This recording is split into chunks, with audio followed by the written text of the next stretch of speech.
which admittedly some of them are listed as options, but nevertheless we're looking at very, very serious amounts of money here, then there will be a police force, effectively. This government will have the right, for the first time ever in an international organization, to enforce its will by imposing unlimited financial penalties on any countries whose performance under this treaty they don't like. Now, I could go on and on and on and on, because there's pages and pages of this.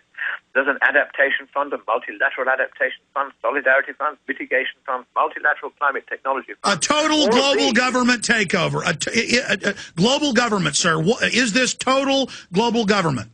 This is total global government, but on a scale which is simply unimaginable. I mean, the cost of all these extra boards and panels and technology funds and this and that, that's going to come out of general taxpayers' money over and above the various individual financial provisions I've just read out.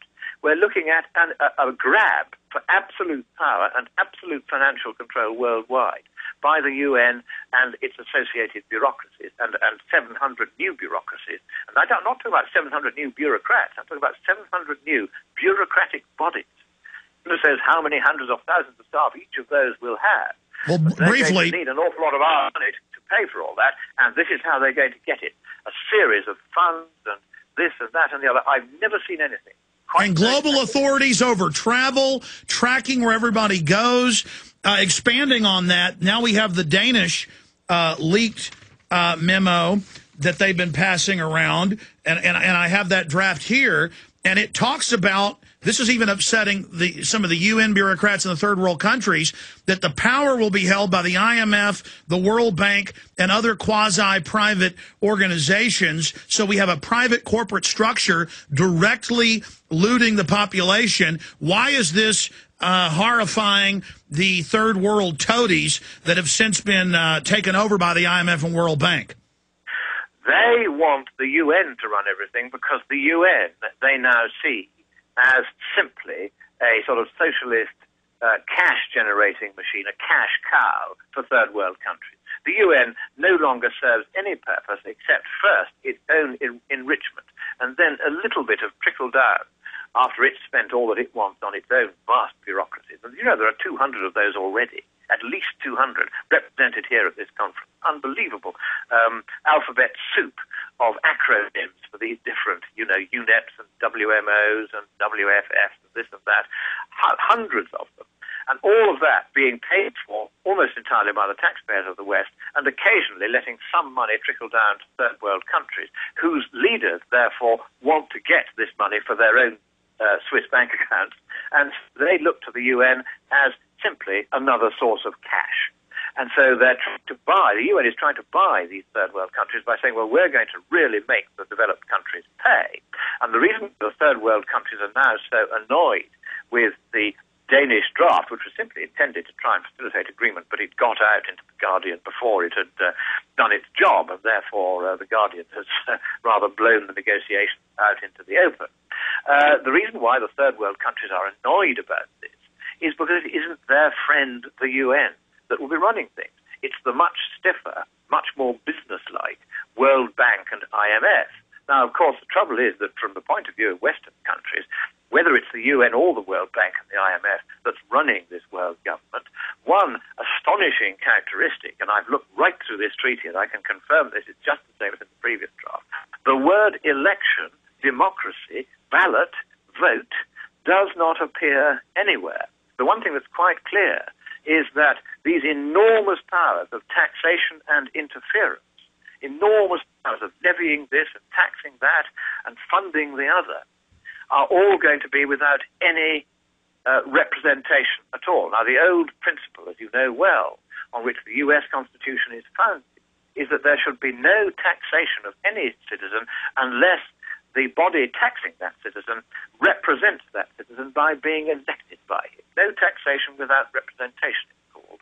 But this world climate body, this world government, is not going to be elected by anyone. It's going to be a self-appointed, self-perpetuating bureaucracy, just like the EU commissars who now run the European Union and make 90% of our laws. We have a parliament, of course. It's more or less completely redundant. We Now, sir, let it go into the Thames. That they're now trying to use that model and have it on an international scale with no election, no ballot, no vote, no right to call these people to account, no right to question them, no right to remove them, no right to replace them.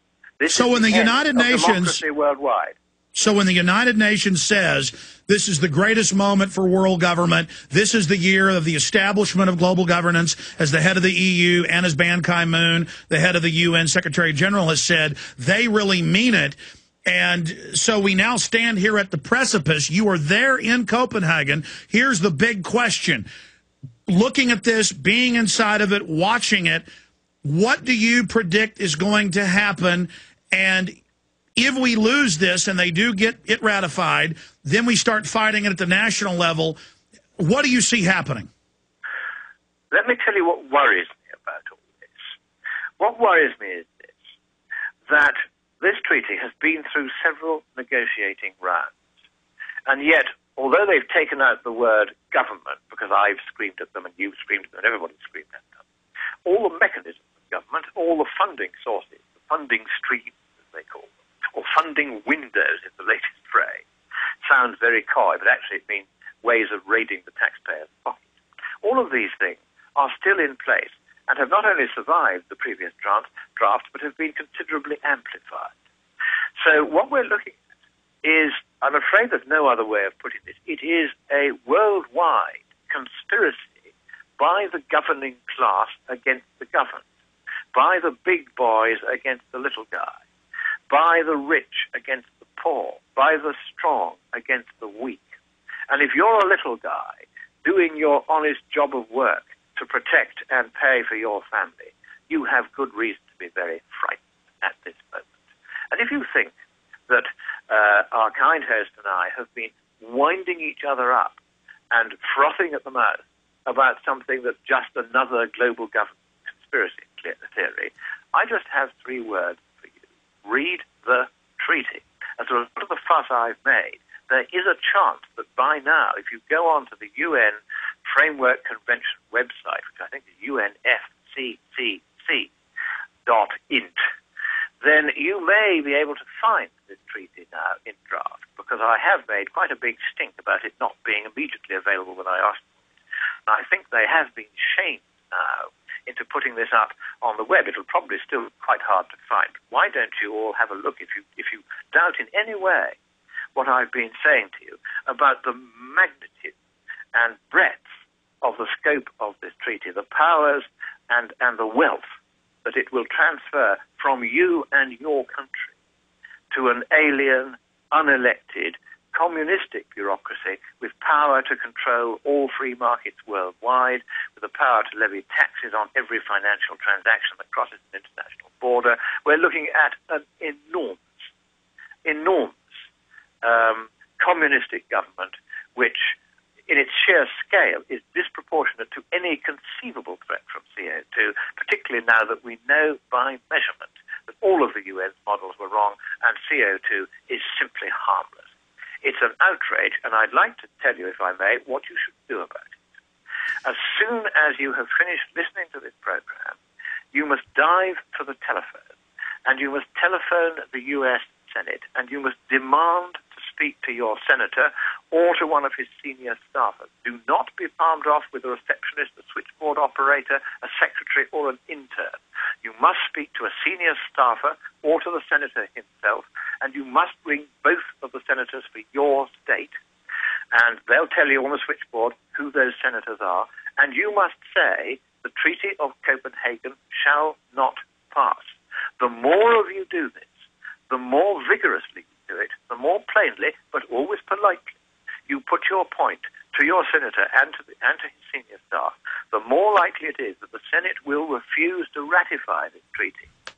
And even though there are various backdoor ways by which Obama has already said via his staff during the election campaign that he would try to circumvent your constitution by going round the back and allowing the treaty to be enacted into domestic law by a simple majority of both houses, or simply by signing it by his executive authority and then using his majority on the Supreme Court to say that that's the way the trend in law is moving and therefore we'll count that as though it were a valid treaty. And the present Supreme Court will do that, you know, if you give it half a chance. And you need to make absolutely sure that your senators are told this treaty shall not pass, so that if any of these backdoor ways of pushing the treaty through against the will of the Senate are tried, the Senate will, if necessary, exercise the power that it has to establish the impeachment of your president if he does try what his staffers said during his campaign for election that he would try. So it's up to you now. You only have 10 days left of being a free country with a constitution of your own. Because once he signs that treaty, and with his Nobel Peace Prize and the millions of keening zombies screaming at him here at Copenhagen, he will sign anything. Once that happens, then it's bye-bye to your constitution.